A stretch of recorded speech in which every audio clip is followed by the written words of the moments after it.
Alex Hormozi taught me 10 powerful strategies that helped me get over 1 billion views on social media, grow my personal brand to over 100,000 followers, and make over $1 million with my personal brand at the age of 22. So in this video, I'm going to share with you all the 10 strategies that can help you to grow and monetize your personal brand too. So let's start watching the clips from Alex Hormozi and start with the lesson number 1, which is views aren't cash. Let me just share this experience with you.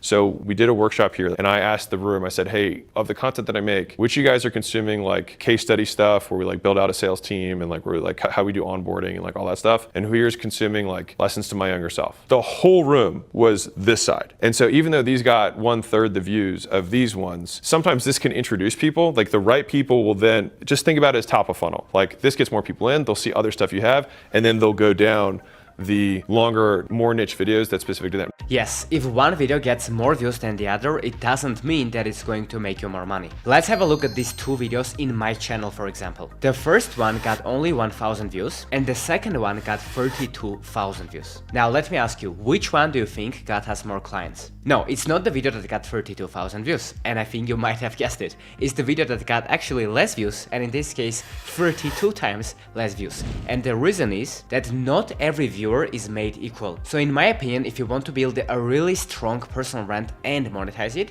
you shouldn't only optimize for videos that get a lot of views, but instead making videos that attract higher quality buyer audience instead of people that are just watching your content but would likely never buy anything from you. Alright, the lesson number 2 is don't focus on the algorithm. Let's watch the quick clip and then discuss why. Algorithm, big picture here, don't worry about it. Always just align your objective with the platform. Like hacks are stupid because if you grow off of a hack, as soon as they close the loop, because all platforms do, you'll just go down to 0. The long-term strategy of every platform is to keep people on the platform. And so they want you to make content that lots of people click on and that lots of people watch all the way through, and ideally watch something else from you. Everything that they do in the algorithm is just to always optimize for those 3 things.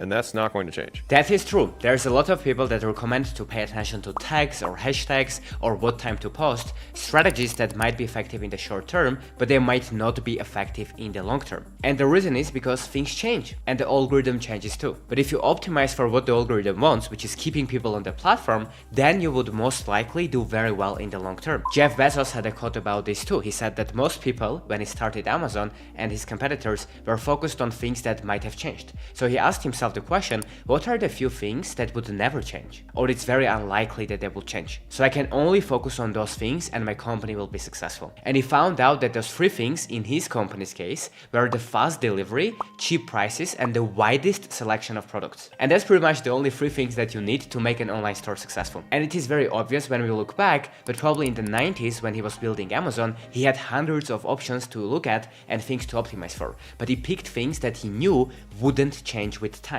Because if you focus on the principles and on the goals that the platforms have that won't change, then no matter what changes will happen in the future, you will still be successful. The tip number 3 is to have a content ideas flywheel. And let's watch the clip to see what that actually is. I think you have to have a couple ways that you want to capture, like everyone captures content differently, but for me, if I get an idea, I can tweet it in 2 seconds. By doing that, I capture moments throughout the day. And then when we do record with the team, they'll pull up my tweets and be like, what was this about? And then I have content on that. And then when they're like, what do we capture in this Instagram? They take my tweet, and then the tweets themselves become reels. And I can also say the tweet out loud and make it a video. And so all of these things all stem from one place. I think you need to have a repository for where your ideas are going to go as they come up throughout the week. Do you ever struggle with content ideas, or do you think, oh damn, I don't know what to say in this exact video to make sure that my audience finds it valuable? If yes, then this idea is to have a content library where you store your ideas, your insights, your lessons, your mistakes, and stories that you can later use for your YouTube video ideas or as content